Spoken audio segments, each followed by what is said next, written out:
This is Second Peter chapter 1 and verse 19.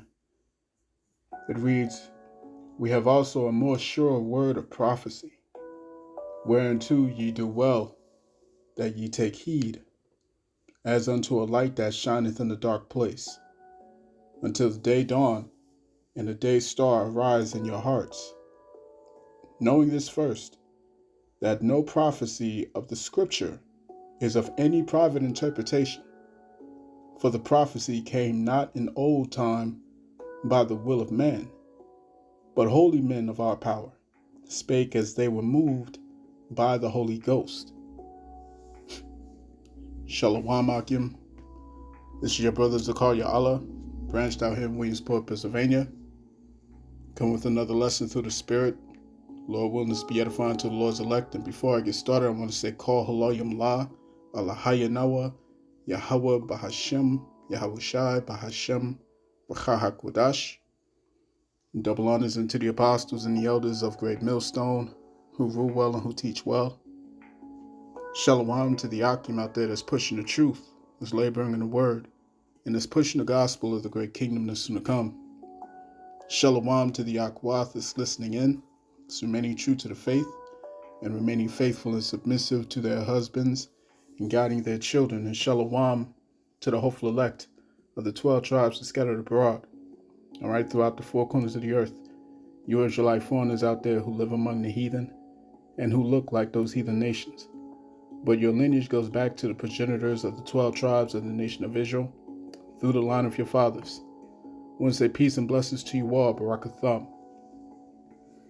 All right, so this lesson was pretty much sparked when I was listening to the class that was held by Elder Yashawamba, all right, Elder Yashawamba and the brothers of GMS Dallas.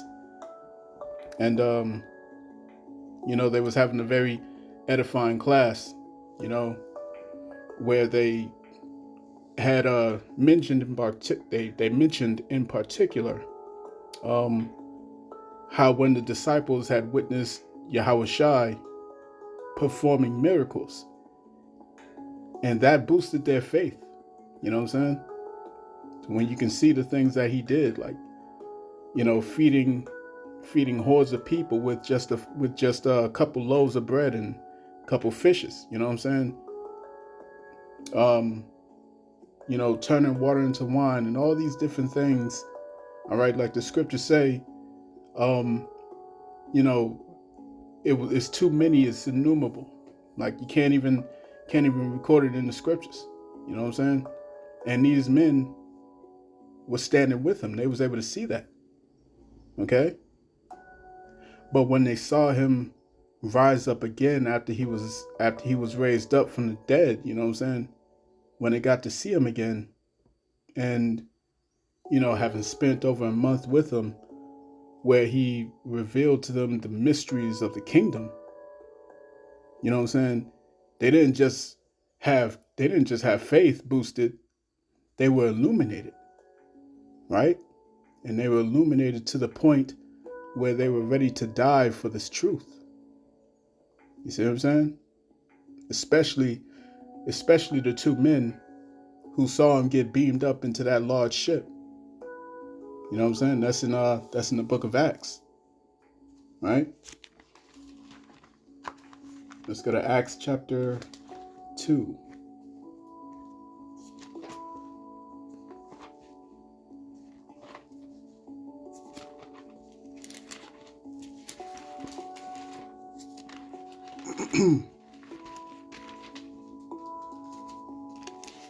Salakia, Acts chapter 1 and verse 9. All right. Acts chapter 1 and verse 9, it reads, "And when he had spoken these things, while they beheld, he was taken up, and a cloud received him out of their sight." All right, so he was taken up, he was beamed up into a large ship. All right, what the world calls UFOs. Okay, he was beamed up into that large father ship. You see what I'm saying? Verse 10, it says, "And while they looked steadfastly toward heaven, as he went up, behold, two men stood by them in white apparel. All right, so these were two angels. Okay, these were two angels. It said, in which also said, ye men of Galilee, why stand ye gazing up into heaven? This same Yahawashi, which is taken up from you into heaven, shall so come in like manner as ye have seen him go into heaven. All right, so imagine that. Imagine the amount of faith that was being boosted at that time, you know what I'm saying? Because at that point, anything Yahawashi said, you know what I'm saying? Like, you'd be a believer, you know what I'm saying? You'd be a believer. If you not, then you most certainly ain't of the elect. You know what I'm saying? But, you know, like I said, they were illuminated to the point where they would be willing to die for the truth, man. Right? And indeed, you know what I'm saying, when you read the accounts, all of them, you know what I'm saying, all of them died terrible deaths, except for Apostle John. All right? Apostle John, he died in old age. Right? So when you read those testimonies of the men who walked with Yahawashi, you know what I'm saying, in the book of Matthew, you know what I'm saying, Mark, Luke, John, all right? You read the Gospels, you know, they saw Yahawashi do great works. They got to witness those miracles. You know what I'm saying? And as we read these accounts, you know what I'm saying, we're meant to have the same level of faith as if we were there. Right? That's why our Apostle Gabar says all the time, you know what I'm saying, when you read these scriptures, you got to put yourself in these scriptures as if you're there. All right? As if you was watching this, as if you were seeing it. You see what I'm saying? So actually, for those of you who are nerds, you know what I'm saying, who grew up with the movie The Never Ending Story, you know what I'm saying, Mr. Coriander, he was talking to Bastian, and he said, have you ever been Captain Nemo trapped inside your submarine while the giant squid was attacking you? Right? And you know, to put it into perspective, all right, the whole point is that the reader has to insert himself into the mindset of the actor, you know what I'm saying, or the character that's being portrayed. Well, in this case, when you read the scriptures, all right, you read the scriptures as if you were there, you know what I'm saying, as if you can see. All right, you can see all these things happening. And these scriptures is only going to come alive to the elect. You know what I'm saying? So, you know, so when you read these scriptures, man, you know what I'm saying, it's supposed to give you a heightened level of faith, man. You know what I'm saying? And, you know, that may seem difficult to most people. But like I said, you know, that's the point. That's the point. Most won't be able to believe in these accounts, man. It's only going to be the elect that's going to believe in these things, right? Faith, the scriptures say that faith is a gift. Let me see if I can get that real quick.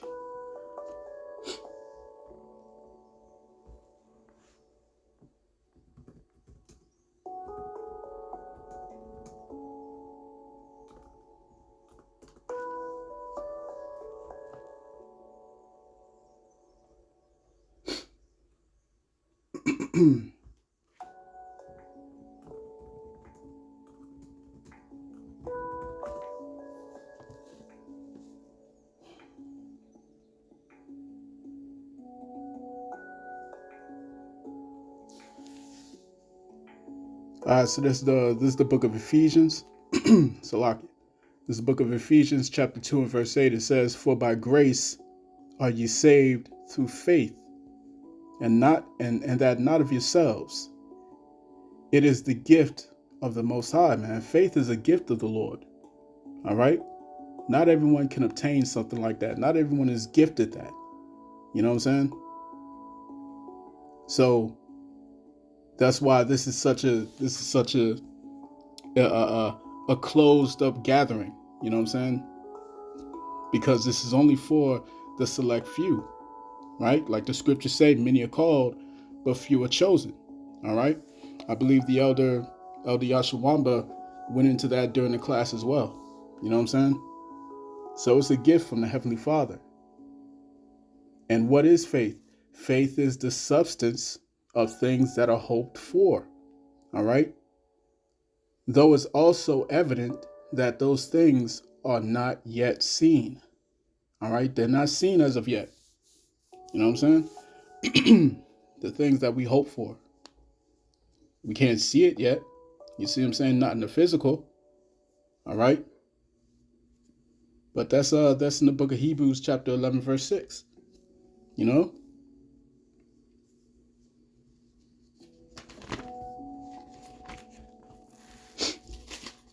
Let me grab it real quick.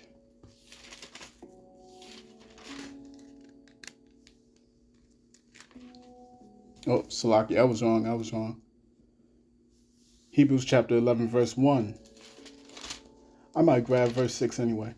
But Hebrews chapter 11, verse 1, it says, now faith is the substance of things hoped for, the evidence of things not seen. All right? Hitting verse 6, it says, but without faith it is impossible to please him. Okay? For he that cometh to the Most High must believe that he is, and that he is a rewarder of them that diligently seek him. You know what I'm saying? So this is all about faith. All right? All about faith, man. And that's what's going to get us through, man. You see what I'm saying? Let's hit Romans chapter 8. All right? Romans chapter 8, verse, I think I want verse 24. All right, Romans 8 and 24, it reads, for we are saved by hope, but hope that is seen is not hope. For what a man seeth, all right, for what a man seeth, why doth he yet hope for? You see? But if we hope for that which we see not, then do we with patience wait for it. All right? You know what I'm saying? And going back to the situation with the disciples, you know what I'm saying? Even though the disciples had witnessed the marvelous works that Yahawah did, you know what I'm saying? Even Thomas had doubted. That's why he's known as the doubting apostle. All right, so he's called as doubting Thomas. Damn, Salaki, tongue twister. So doubting Thomas, you know what I'm saying? And he's the example that we shouldn't be. You know what I'm saying? Of what we shouldn't be in this walk. We shouldn't be doubting. All right, that's the point of bringing him up. All right, because we can't doubt in these times, man, especially as we're entering into these critical times of Jacob's trouble. Right? There's going to be no room for doubt, man. No room. Like I say all the time, the Lord is about to make this real black and white. He's about to make it real black and white, man. You either on this side or you're not. You see what I'm saying? You're either for the Lord or you for the opposite. You see what I'm saying? You for Esau's kingdom. Either you for the Lord's kingdom or you for his kingdom. You see? People are gonna have to make all these choices. All right? Which it really just boils down to two. You know what I'm saying? When you break it down, it boils down to two choices. You know what I'm saying? Are you going to take that chip or are you not? Are you going to believe in the Lord? You see? Many things are going to change very soon. Things all around us, right? There's going to be famine due to the lack of food. You see what's going on with these food shortages. All right? So you got that. You got famines coming. You got plagues. All right, plagues that's going to hit as a result of these outbreaks. Okay, and you're going to have panic through these power outages. You know what I'm saying? If you've been listening to what happened over in Europe, you know what I'm saying? Spain, Portugal, parts of France. All right, all went in a blackout. You see what I'm saying? And I don't care what nobody say, man. That was a move from the elites, man. All right. But as a result, chaos is going to engulf this place, especially here in Babylon the Great, aka America. See what I'm saying? Nothing will be certain. Nothing's going to be certain. Everyone is going to be panicking. Everyone's going to be without answers, man. But the only thing that must remain certain is your faith. You see what I'm saying? That has to remain intact. Let's get the book of Sirach.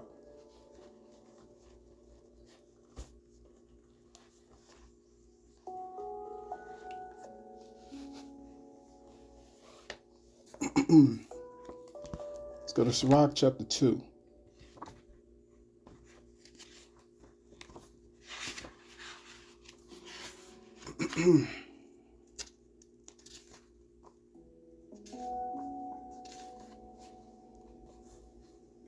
All right, let's start it from the top. Sirach chapter 2 and verse 1, it says, "My son, if thou come to serve the Lord, prepare thy soul for temptation. Set thy heart aright and constantly endure, and make not haste in time of trouble. Cleave unto him and depart not away, that thou mayest be increased at thy last end." All right. So we're going to have to lean on the Lord, man, more than ever. All right. And as I was listening to the class, Elder Apostle Ricard had jumped in, you know what I'm saying? And he was explaining, that the demons will pressure you. Okay? The demons are going to pressure you, and they're going to try to cause you to doubt. They're going to try and cause us all to doubt, man. And the higher you are in this walk, the higher you are in this faith, the stronger the demons are. You see? The stronger the demons are, and they come in waves. Okay? So you have to notice the patterns. Right? You got to notice the patterns, because they attack your weaknesses. All right? And it's up to you to know what your weaknesses are and to address them now while you can, before all hell breaks loose, man. You see? We all do. This is the time, that we're preparing for. Jacob's trouble, man. And it's only through this truth that's going to get us through this, man. Let's go to Isaiah. All right.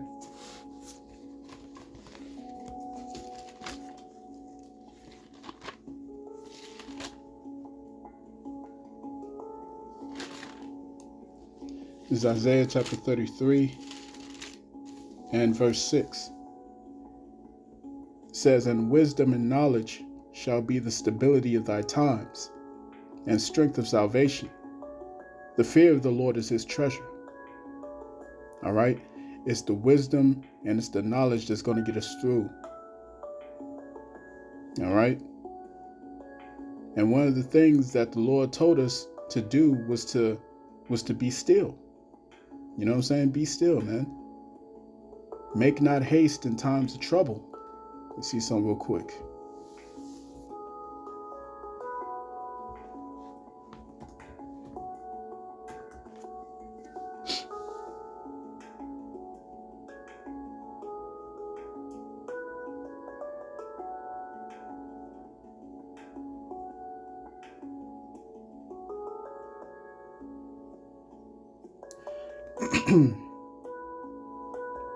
This is the book of Psalms. All right, Psalms chapter 46 and verse 10. It reads, "Be still and know that I am the Most High Power. I will be exalted among the heathen. I will be exalted in the earth." Okay? So be still, man. The Lord's got it. You know what I'm saying? Like I said before, the thing that keeps us stable, you know what I'm saying, is knowing that the Lord is the one that's causing all of this. It's the Lord that's bringing the destruction. It's the Lord that's bringing the troubles, right?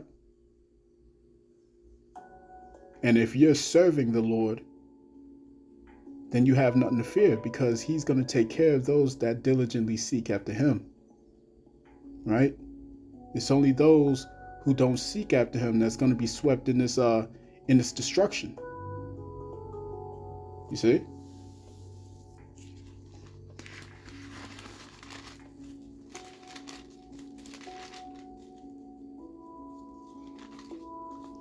I was thinking about another precept. Let me see.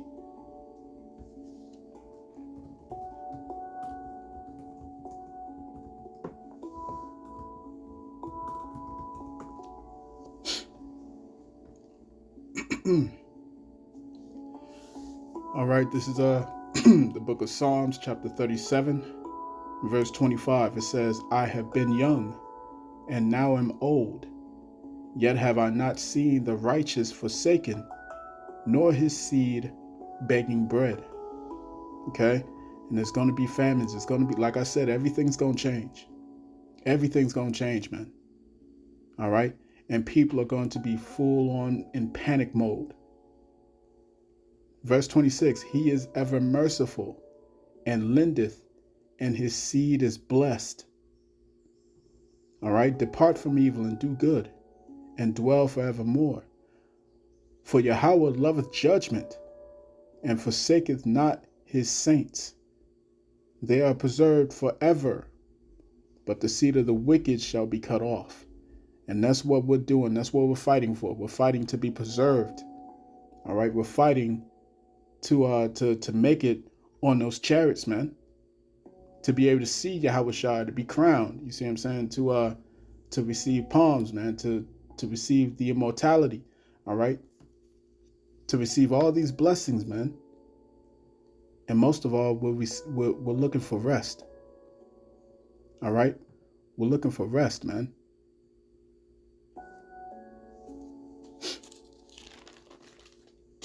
So that's what gives us comfort, knowing that the Lord is behind it, that the Lord is causing the destruction, and if you're on the Lord's good side, he's going to protect you. All right? If you're diligently seeking him, he's going to protect you. All right? You know what I'm saying? All hell's about to break loose, man. But you got to prepare your heart. You know what I'm saying? You got to prepare your minds. All right? When I say your heart, I mean your mind. You got to prepare that. You know what I'm saying? Make the preparations within. Okay? Like I said, address your issues. Elder Yashawamba got into that. Elder Apostle Rakar, he got into that. You know what I'm saying? None of us are perfect. None of us are perfect. We're fighting to become perfect. You see what I'm saying? We're fighting to become perfect. That's what this is all about. You see what I'm saying? Every last one of us got demons that we fighting. Don't care who you are. So you have to know, right? You have to know that you know. I think I'm gonna name this. I'm gonna name that lesson, or slack. I'm name that this lesson. You have to know that you know, man. All right. You got to know that you know. You know, and that's a saying that my mother used to always say. All right, you have to know that you know. You got to know that you know. You know what I'm saying? And that there's all kinds of truth there, man. You have to know that you know, man. You see? You got to know this thing. And it's and in the perils that we're about to face, you know what I'm saying, that we're entering into, there's zero room for doubt, man. Zero room for doubt. Because if you doubt, you're finished out here. Let me get this in the book of Revelation. All right.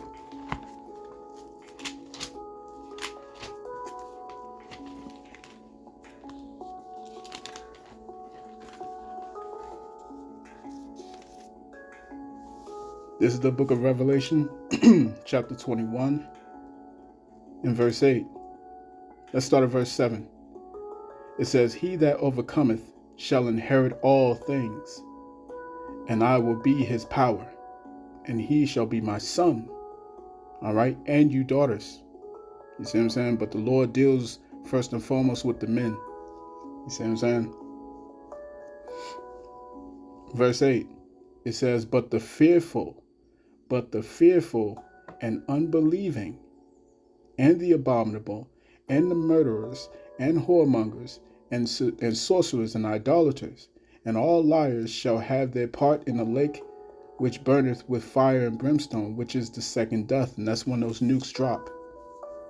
When those nukes finally drop. You see what I'm saying? That's the second death. All right. But what does it start with? Verse 8, it says, but the fearful and unbelieving. It starts there, man. If you fear and you're in disbelief, you're not going to make it. You're not going to make it. So there's no room for doubt in this thing.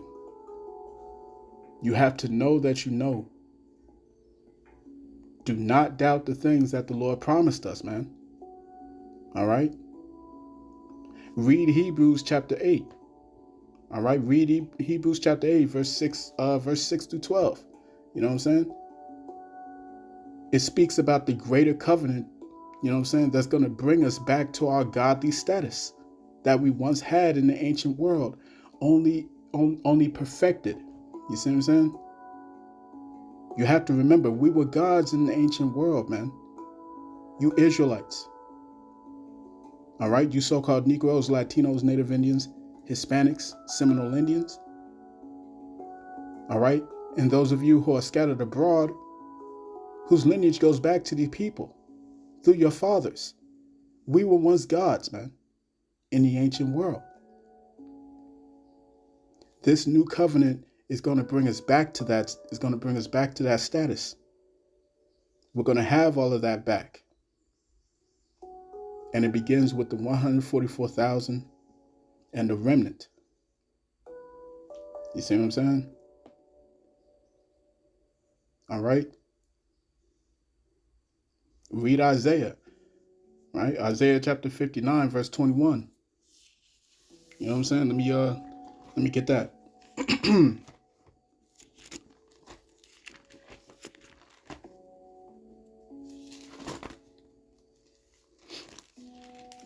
And please forgive me. I don't know what's going on with my throat, but gotta keep clearing it out. But this is Isaiah chapter 59, verse 21. It says, "As for me, this is my covenant with them." All right, the same covenant that you read about in the book of Hebrews chapter 8, verse 6 on down. The same covenant that you read about in Jeremiah chapter 31, verse 31 on down. All right, that's what it's talking about. "As for me, this is my covenant with them, saith the Lord Yahawah. My spirit that is upon thee, and my words which I have put in thy mouth, shall not depart out of thy mouth, nor out of the mouth of thy seed, nor out of the mouth of thy seed's seed, saith the Lord Yahawah, from henceforth and forever." You see what I'm saying? You have to know that this covenant will be to us, the Israelites, and our children and our children's children and onwards for all eternity. All right? Read 1 Corinthians, the 15th chapter, starting at the 51st verse. You know what I'm saying? Read it on down. We will be given immortal bodies. All right? Bodies that will never die, that will never age, that will never get sick. You see what I'm saying? I gotta keep clearing my throat and shit.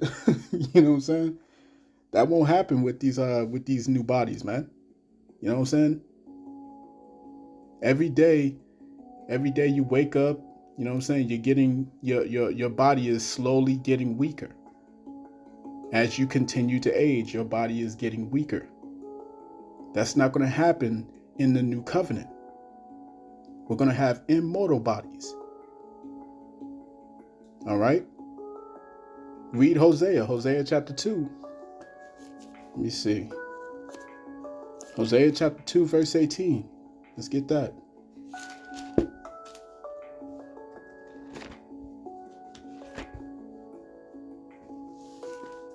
Let's see. Hosea.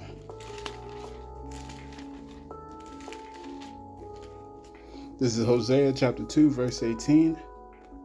It reads, "And in that day will I make a covenant for them with the beasts of the field, and with the fowls of heaven, and with the creeping things of the ground.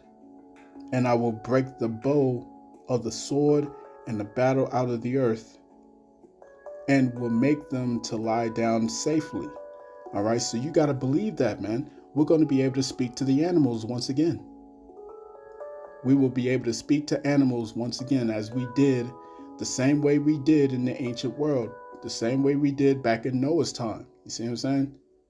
We were able to do these things. We were able to live hundreds of years, you know what I'm saying? And that's after Adam had sinned. Living for hundreds of years. You see what I'm saying? We had these spiritual powers. But you have to know these things, not just believe it. You have to know that spiritual powers are coming. You see? You have to know that Leviathan is real, and he will be revealed once again. You have to know that Esau's kingdom is coming to an end. Believe these scriptures, man. That's where you get your hope. You have to know that you know, man. You have to know that you'll be rulers over this world, over this planet, and out there into the cosmos, man. You have to know this. You have to know that you know, man. You see what I'm saying? The Lord said, "In my Father's house," let me grab that real quick.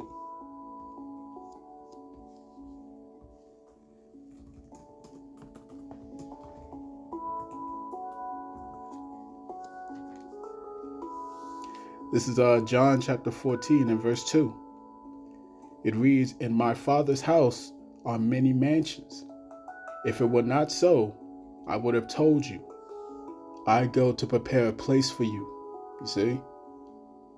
The Lord is preparing mighty things for us, man. All right? Beginning with the elect. We're going to enjoy all these mysteries of the galaxies, man. Of the universe. The things that Esau wishes, he dreams that he could go out there in space, man. He can't get past the Van Allen belt. He's never been to the moon. He wants to go there so bad. He wants to go and colonize on Mars. You see what I'm saying? And all these, we're going to have that power. We're going to have that blessing. That's not your blessing, Esau. That's ours. And we will enjoy that. Beginning with the 144,000, headed by King David and the rest of the 12.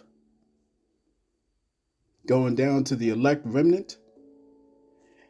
And all these 2/3 that's destroyed on this side, after those nukes hit and throughout Jacob's trouble, all you women, all right, all you women who make it, you're going to be birthing all those 2/3 back. You're going to be birthing those spirits back in. And they're going to come and be born into the covenant, and they will be born perfect. You see what I'm saying? That's the Lord's blood extending to those of the 2/3 as well. That's the Lord's grace.